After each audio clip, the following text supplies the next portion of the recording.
Dear students, पिछले video में हमने कोलॉइड के प्राइमरी नॉलेज के बारे में बात की कि कोलॉइड क्या होते हैं, इन्होंने कोलॉइड की रिसर्च की। तो कोलॉइड ग्रीक वर्ड कोला से लिया गया है, इसका मतलब होता है ग्लू लाइक, गोंद जैसी पदार्थ। और 1861 में थॉमस ग्राम हैं, उन्होंने सबसे पहले कोलॉइड के बारे में बताया। अब इसके गुणों की जब बात करते हैं तो पिछले टर्न पे भी हमने देखा था और कुछ उन्हीं की परिचर्चा करते हैं। इनका आकार कितना होता है? 10 से लेकर 1000 एंगस्ट्रॉम तक, और 10⁻⁵, 10⁻⁵ से लेके 10⁻⁷ सेंटीमीटर या 1 से 100 नैनोमीटर तक। एक एंगस्ट्रॉम किसके इक्वल होता है? 10⁻⁸ सेंटीमीटर, 10⁻⁸ सेंटीमीटर, और एक नैनोमीटर 10⁻⁷ सेंटीमीटर के बराबर होता है। इसी रिलेशनशिप से ये वैल्यू आती है। अब इससे जो छोटे पदार्थ होते हैं, 10 से लेके 1000 एंगस्ट्रॉम से छोटे होते हैं, उनको हम क्रिस्टलोइड बोलते हैं, और इनसे जो बड़े होते हैं उनको हम क्या बोलते हैं? निलंबन बोलते हैं। एक कोलॉइडल तंत्र एक दो प्रावस्था तंत्र होता है, ये आपको मैंने बताया था। तंत्र का मतलब क्या होता है? फिजिकल केमिस्ट्री में तंत्र का मतलब यूनिवर्स, ब्रह्मांड का वह भाग जो हमने अध्ययन के लिए चुना है, उसको हम तंत्र बोलते हैं, और जो बचा हुआ भाग होता है उसको पारिपार्श्विक बोलते हैं।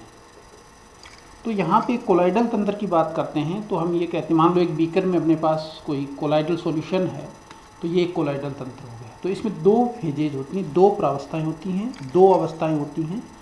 एक विलयशील पदार्थ के कणों के रूप में, एक कंप्लीटली सोल्यूबल पदार्थ के कणों के रूप में, जिसे परिक्षेप प्रावस्था कहते हैं, और दूसरी प्रावस्था जिसमें ये फैले रहते हैं, परिक्षेपण माध्यम कहते हैं। जैसे सोलवेंट होता है विलयन में, तो वो तो हो गया परिक्षेपण माध्यम, और जो उसके अंदर सोल्यूट घुला होता है वो यहाँ पे हो गई परिक्षिप्त प्रावस्था, बुलबुली प्रावस्था।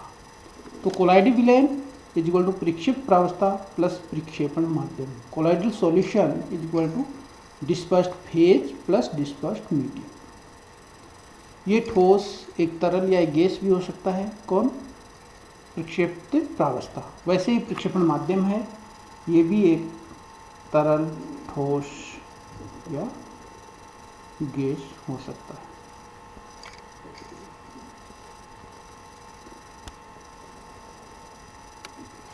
तो प्रॉपर्टीज़ की हम बात करें तो नेक्स्ट प्रॉपर्टीज़ जो हैं, मेनली इसकी जो प्रॉपर्टीज़, इनके बारे में शॉर्ट स्टडी अभी करेंगे और बाकी डिटेल एक पूरा वीडियो बनाएंगे इस पर।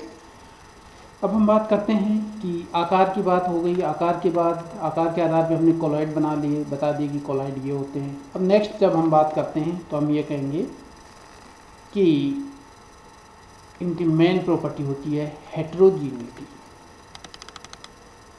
आपने नाम सुना होगा विलयन में कि विलयन दो प्रकार के होते हैं, एक तो विषमांगी विलयन और एक समांगी विलयन। समांगी विलयन में पूरा का पूरा विलयन होता है, उसका कहीं से भी आप कोई भी भाग का अध्ययन करेंगे उसमें पदार्थ समान रूप से घुला हुआ मिलेगा।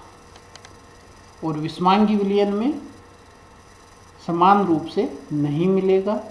और विषमांगिकता, ये जो कोलॉइड्स हैं इनका मुख्य गुण है, और उसका मुख्य कारण ये भी है कि इनके जो कोलॉइड में सोल्यूट के जो पार्टिकल्स होते हैं, दीज आर सो लार्ज, कुछ बड़े होते हैं। Number 2, stability. कोलॉइडल सॉल्यूशंस होते हैं वो स्थायी होते हैं, बहुत स्थायी होते हैं। इसका आप उदाहरण के रूप में ले सकते हैं, जैसे गम है। आजकल छोटी छोटी जो ट्यूब्स आती हैं जिसमें गोंद होता है, आप चिपकाने के लिए लाते हैं, तो वो एक कोलॉइडल सॉल्यूशन है। तो कितने समय तक उसको रखे रखो वो वैसा का वैसा रहता है। तो इनकी स्टेबिलिटी भी होती है। नंबर 3, कॉलिगेटिव प्रॉपर्टीज, हिंदी में बोलते हैं अणुसंख्यी गुण। नाम से पता चल रहा होगा, इंग्लिश वाले से नहीं पता चल रहा कॉलिगेटिव, बट हिंदी वाले नाम से आपको पता चल रहा होगा अणुसंख्यी गुण, अणुओं की संख्या पर निर्भर करने वाले।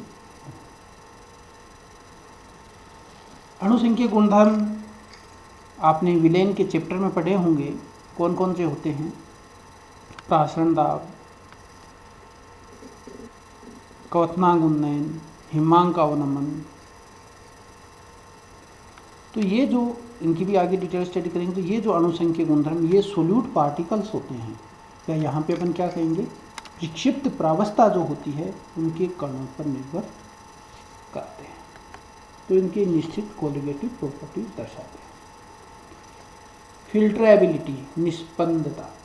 फिल्ट्रेबिलिटी, छनने की प्रवृत्ति। यदि फिल्टर पेपर से छानते हैं तो ये छनते हैं या नहीं छनते हैं, ये इनकी फिल्ट्रेबिलिटी होती है।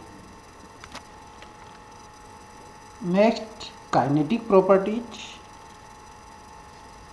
इनकी डिटेल स्टडी नेक्स्ट में वीडियो में पढ़ेंगे।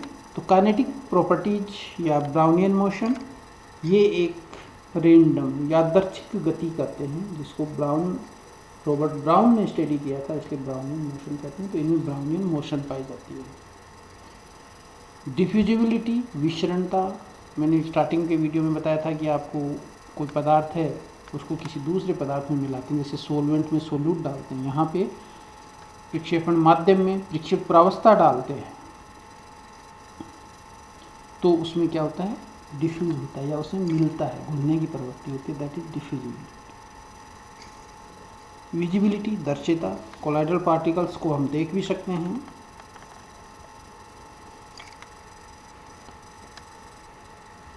इसको माइक्रोस्कोप से देखा जाता है तो आराम से देखा, पार्टिकल्स बड़ी साइज के होने का आराम से देखे जा सकते हैं। Next property, optical properties. Optical properties में टिंडल इफेक्ट की बात करते हैं, प्रकाश की। कोलाइडल पार्टिकल को हम नंगी आंखों से भी देख सकते हैं। कुछ पार्टिकल्स होते हैं जिनकी साइज बड़ी होती है। फॉर एग्जांपल, जैसे मान लो रोशनदान में से किसी कमरे में लाइट आ रही है और कमरे का जो दरवाज़ा है वो आधा खुला हुआ है या थोड़ा खुला हुआ है, तो वहाँ अपने को एक लाइट की पट्टी सी दिखाई देती है और उसमें पार्टिकल हिलते हुए दिखाई देते हैं।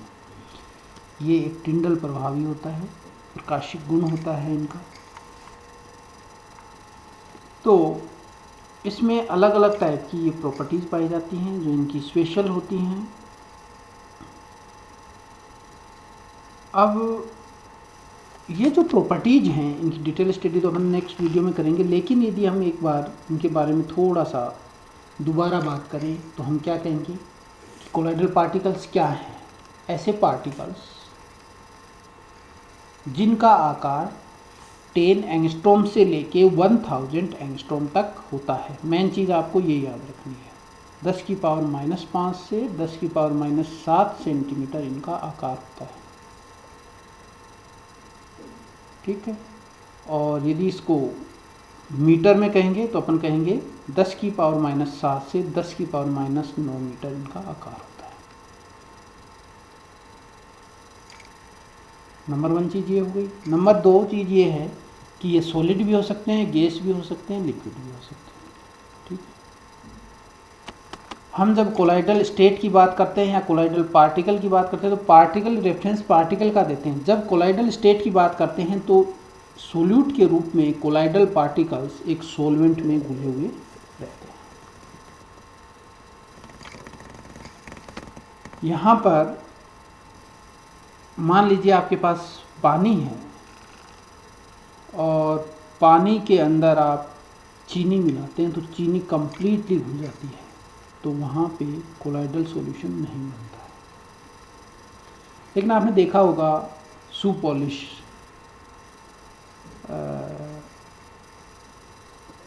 जेम क्या होता है, फ्रूट जेम जो आता है खाने के लिए, उसको देखते हैं तो उसमें आप अंगुली से 2 अंगुलियों के बीच में रब करेंगे तो आपको ऐसे लगेगा कि ये रफ है।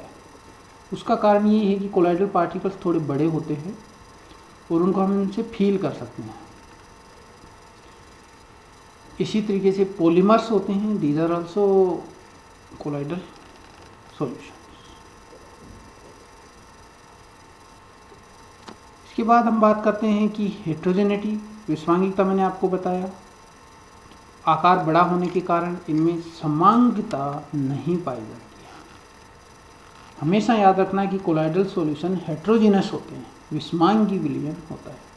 हमेशा इसमें दो प्रावस्थाएं होती हैं, प्रक्षेप प्रावस्था और प्रक्षेपण माध्यम। प्रक्षेप प्रावस्था दैट इज सोल्यूट एंड प्रक्षेपण माध्यम दैट इज सॉल्वेंट। विलयन से कनेक्ट करके इसको याद रखेंगे। स्टेबिलिटी इनकी होती है, फिल्ट्रेबिलिटी का गुण पाया जाता है, ब्राउनियन मोशन होती है, डिफ्यूजिबिलिटी होती है, विजिबिलिटी होती है, ऑप्टिकल प्रॉपर्टीज होती हैं, टिंडल प्रभाव दर्शाते हैं, ब्राउनियन मोशन दर्शाते हैं। तो ये सारे के सारे गुण जो हैं वो आपको याद होने चाहिए। इनको डिफाइन और एक्सप्लेन अच्छे से अगले वीडियो में देंगे। Okay, thank you.